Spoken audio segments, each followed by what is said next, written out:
Seperti yang kita tahu, pandemi COVID-19 di Indonesia belum juga selesai. Hal ini berdampak pada banyak sektor, mulai dari sektor ekonomi hingga pendidikan. Namun, saat ini keadaan sudah mulai membaik dan tatanan baru pun diterapkan. Sekolah-sekolah mulai melakukan pertemuan tatap muka terbatas dengan protokol yang telah disediakan di sekolah masing-masing. Selain itu, supermarket yang awalnya ditutup sementara sekarang sudah mulai buka kembali dengan menerapkan protokol seperti pemberian sekat dan juga garis antre. Dan juga tidak lupa air mengalir disediakan untuk para pembeli yang akan masuk ke dalam supermarket. Pasar sebagai pusat pemenuhan kebutuhan juga sudah mulai dibuka, tentunya dengan protokol ketat seperti masker dan anjuran untuk cuci tangan. Vaksin juga dilakukan sebagai langkah preventif dan upaya penekanan angka terinfeksi virus. Nah, sebenarnya sampai saat ini apa sih dampak virus corona yang dirasakan oleh masyarakat? Assalamualaikum Bapak, selamat malam. Perkenalkan, sebelumnya saya Zahra Tasliah Nur Nabila dari Prodi Pendidikan Sosiologi UNY. Saya juga mau mengucapkan terima kasih karena sudah meluangkan waktunya.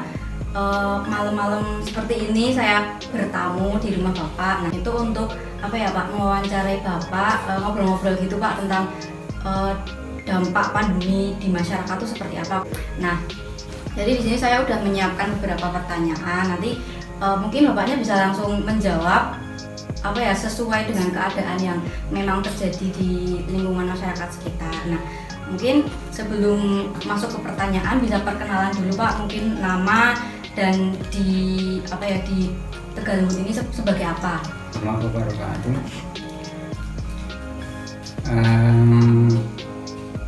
Perkenalkan sebelumnya, saya di sini selaku Ketua RT 07 RW 04 Dusun Tegalunggut, Desa Giripeni, Wates Kulon Progo.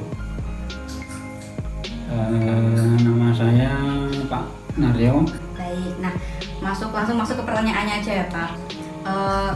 Saat ini kan kita lagi di masa-masa pandemi ya, belum selesai juga setelah hampir 2 tahun berjalan ini. Nah, di Tegalunggut sendiri itu ada nggak sih kegiatan warga yang sebelumnya tuh rutin dilakukan dan mungkin yang saat ini terdampak pandemi seperti itu ada nggak Pak? Kegiatan rutin di warga RT 07 itu yang rutin berjalan sebelumnya yaitu kegiatan ronda berupa jimpitan. Yang kedua yaitu pertemuan rutin sebulan sekali, yaitu pada malam Ahad Wage, jadi selapan sekali. Sebelum pandemi kegiatan itu rutin dan sudah sekian tahun tidak pernah vakum. Namun demikian sejak pandemi, karena di samping untuk menjaga dari pandemi dan juga instruksi dari pemerintah, maka mulai saat ada pandemi dan diinstruksikan untuk meniadakan perkumpulan, maka sampai saat ini pertemuan maupun kegiatan ronda itu jimpitannya itu dihentikan dan belum dilaksanakan. Karena mayoritas Islam, jadi mungkin pas Idul Fitri sama Idul Adha itu apakah sholat diadakan di rumah atau mungkin hanya satu RT atau bagaimana gitu Pak, atau tetap di masjid seperti itu? Sholat Idul Fitri yang terakhir kemarin itu masih diadakan di lingkungan kecil warga masing-masing, belum di masjid pun hanya untuk lingkungan kecil sekitar. Kalau pas sholat Idul Fitri yang satu lingkup kecil warga itu apakah inisiatif dari warga? Itu inisiatif lingkungan karena menginginkan untuk ikut sholat Idul Fitri berjamaah gitu. Nah, mungkin dari warga sendiri nih Pak, apakah ada perubahan dari segi sosial, ekonomi dan lain sebagainya, mungkin yang ada perubahan dari sebelum COVID dan saat ini saat masih COVID? Menurut saya dari yang kita lihat dampaknya tidak begitu signifikan, dalam arti karena program pemerintah untuk jaminan sosial selama ini berjalan dengan baik. Artinya warga dusun yang selama ini memang mendapat tanggungan atau mendapat bantuan tunai rutin dari pemerintah maupun melalui bantuan-bantuan sosial yang lain, itu dari sebelum pandemi dengan setelah ada pandemi itu tetap berjalan dengan baik, ditambah dengan program khusus santunan di masa pandemi itu berjalan dengan baik. Dana santunan itu sumbernya dari banyak sektor, ada yang anggaran sebagian dari anggaran desa, ada yang anggaran pemerintah daerah, ada yang anggaran pusat. Selanjutnya Pak, terkait COVID kan waktu awal-awal itu Kulon Progo sempat jadi zona merah. Maksudnya kayak angka COVID-nya itu termasuk yang banyak di DIY ini. Nah, di Tegalembut sendiri itu ada nggak sih yang masyarakat itu terinfeksi dan penanganan dari masyarakat? Di awal pandemi, keluarga yang di dalamnya ada anggota keluarga yang dinyatakan positif, itu awal mula pandemi itu memang sangat merasa terisolir, karena pada saat itu masyarakat betul-betul protektif, sehingga ketika ada keluarga yang salah satu atau beberapa anggota keluarganya itu terinfeksi positif, itu seperti terisolir dan sangat membatasi untuk bisa berkomunikasi. Namun demikian, setelah berjalan sedemikian lama, kemudian ada pengertian yang lebih cukup dari masyarakat tentang pandemi, tentang penularannya bagaimana dan sebagainya, sehingga untuk yang berikutnya itu sudah cenderung ada keterbukaan, dalam arti masyarakat memahami bahwa ketika ada yang terinfeksi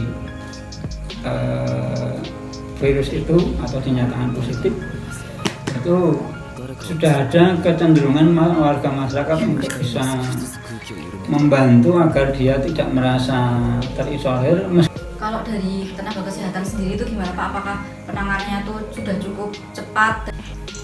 Berbeda perlakuan ketika di awal dengan di masa-masa setelah berjalan berapa bulan. Kalau di awal itu ketika terjadi positif, otomatis langsung dilakukan isolasi di rumah sakit yang telah disiapkan oleh pemerintah.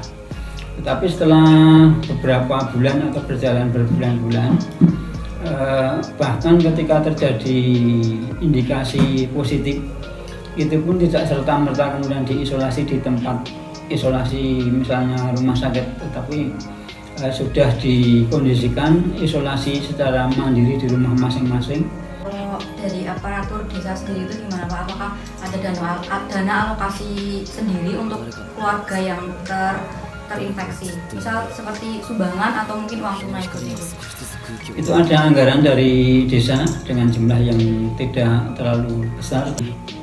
Signifikan berharga itu justru yang dari kepedulian warga masyarakat. Jadi di samping mendapat bantuan dari desa, itu juga mendapat bantuan dari sukarelawan lingkungan masyarakat. Setelah ada sosialisasi itu, apakah masyarakat juga melakukan perubahan? Dalam arti kayak kalau dilihat di kota-kota gitu kan, di perumahan-perumahan itu pasti di depan rumah, setiap rumah itu pasti ada seperti hand sanitizer atau disediakan air mengalir. Apakah di Tegalembut sendiri itu juga masyarakat sudah menerapkan hal seperti itu? Kalau tempat cuci tangan itu kebanyakan sudah ada peningkatan, tapi untuk penyediaan hand sanitizer yang saya lihat itu hanya untuk keluarga tertentu, karena itu menyangkut masalah biaya mengeluarkan. Namun kalau masalah kesadarannya itu menurut saya sudah relatif baik. Yang terakhir nih Pak, ada pesan nggak untuk masyarakat? Karena mungkin saat ini juga masih dalam situasi pandemi ya Pak, walaupun sudah berangsur membaik terutama di lingkungan Tegalembut ini. Tentu yang paling penting untuk diperhatikan yaitu bahwa mestinya masyarakat tidak boleh kendor dalam hal menerapkan protokol kesehatan. Itu yang harus menjadi perhatian utama. Baik Pak, karena pertanyaannya juga sudah selesai, saya mengucapkan terima kasih kepada Bapak karena sudah sekali lagi meluangkan waktunya untuk berbincang-bincang sedikit pada malam hari ini. Terima kasih juga, semoga bermanfaat. Matur nuwun Pak. Assalamualaikum. Jadi aku udah bikin list nih pertanyaan yang akan aku tanya kepadanya. Jadi mungkin bisa langsung dijawab aja. Nah, untuk pertanyaan yang pertama nih mungkin bisa perkenalan dulu Mbak, kayak nama, asal, terus kerja di mana kayak gitu. Perkenalan, nama saya Alfia. Terus saya rumahnya di Bates. Pekerjaan saya sebagai karyawan swasta toko. Terus Mbaknya ini udah kerja berapa lama sih Mbak? Aku kerja di toko itu udah sekitar 5 tahun di sana. Udah lama juga ya. Nah terus kan sebelum pandemi ini kan Mbaknya udah sempat kerja ya di sana.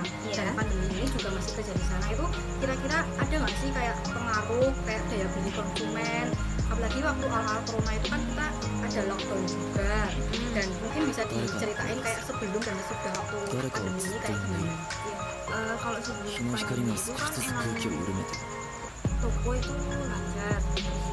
Kalau pandemi itu daya belinya itu kurang meningkat, mungkin karena kalau uangnya itu buat kebutuhan pokok sehari-hari daripada untuk belanja fashion atau apa gitu.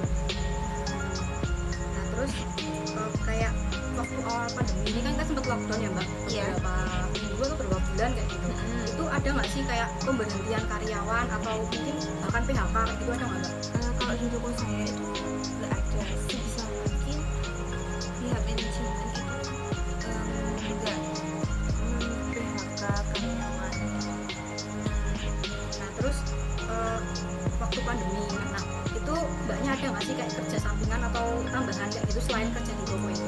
Dulu pernah awal pandemi itu kan pernah masuknya itu cuma pagi sama siang, terus jam kerjanya juga dikurangi. Dulu aku pernah kerja sampingan jualan buah Di rumah atau di mana itu? online. Online. Iya. Untuk apa kayak penghasilannya lumayan juga atau sama aja atau gimana? Ya lumayan, tapi kan aku cuma sejualan gitu. Tapi ya lumayan. Terus kan Mbaknya tadi sempat ada kerja sampingan ya Mbak, itu Ya. bisa cover nggak sih kayak kebutuhan di rumah kayak gitu? Belum bisa Mbak, soalnya kan dari online umpama gajinya segini, terus kan otomatis pandemi itu kan ngedon banget ya Mbak, otomatis gajinya juga belum kan ya. Terus kalau kerja sampingan itu kan kayak buah itu kan nggak konsumtif banget orang tua, cuma orang-orang tertentu aja yang bisa gitu.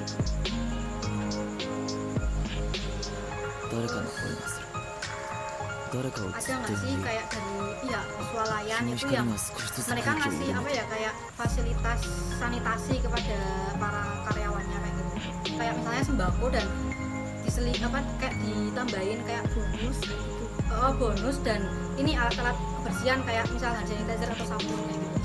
Kalau dari sembako itu ada Mbak, tapi cuman beberapa bulan awal pandemi itu. Tapi kalau kayak bonus itu nanti kita dikurangi Mbak, soalnya kan nggak ada pemasukan yang berlebihan. Kalau dari toko jadinya kita hampir nggak ada bonusnya, cuman gaji pokok sama uang itu aja. Kalau hand sanitizer itu disediakan di toko. Nah kan sekarang pandemi ini ya Mbak, dan pemerintah juga menggalakkan 3M. Apakah dari swalayan Mbaknya itu udah mengikuti protokol tersebut dan apa sih kayak ketentuan untuk konsumen yang mau masuk ke swalayan tersebut? Kalau toko kan harus ya Mbak, kalau kita masuk kerja itu tuh harus cuci tangan, pakai masker, sanitizer juga itu wajib. konsumen juga ya berarti? Konsumen juga iya. Sama kalau konsumen itu harus ada batasannya kalau masuk, seumpama kalau di toko itu cuma ada orang 100, jadi kalau di atas 100 itu nggak boleh, harus nunggu Sampai selesai ya. ya, harus keluar. Terus dari ketentuan untuk konsumen masuk ke swalayan, apakah semua konsumen itu mematuhi Mbak? Pernah nggak sih kayak misal ada konsumen yang nggak pakai masker atau nggak mau cuci tangan kayak gitu? Oh, itu ada Mbak, tapi biasanya kalau mau masuk itu biasanya ditegur sama satpam dulu, harus cuci tangan, harus pakai masker. Kalau Dari cuci tangan kamu, harus cuci tangan dulu. 誰かをずっと呼んでいる。 Kalau nggak pakai masker, 日の光が少しずつ空気を緩めて Ada pesan gitu Mbak sebagai apa ya, petugas toko itu kan pasti bertemu sama orang banyak ya Mbak, kayak pesan untuk mereka konsumen-konsumen yang mungkin datang ke swalayan, nggak cuma di swalayan Mbak aja, mungkin ya buat semuanya. ya, itu harus mematuhi protokol juga.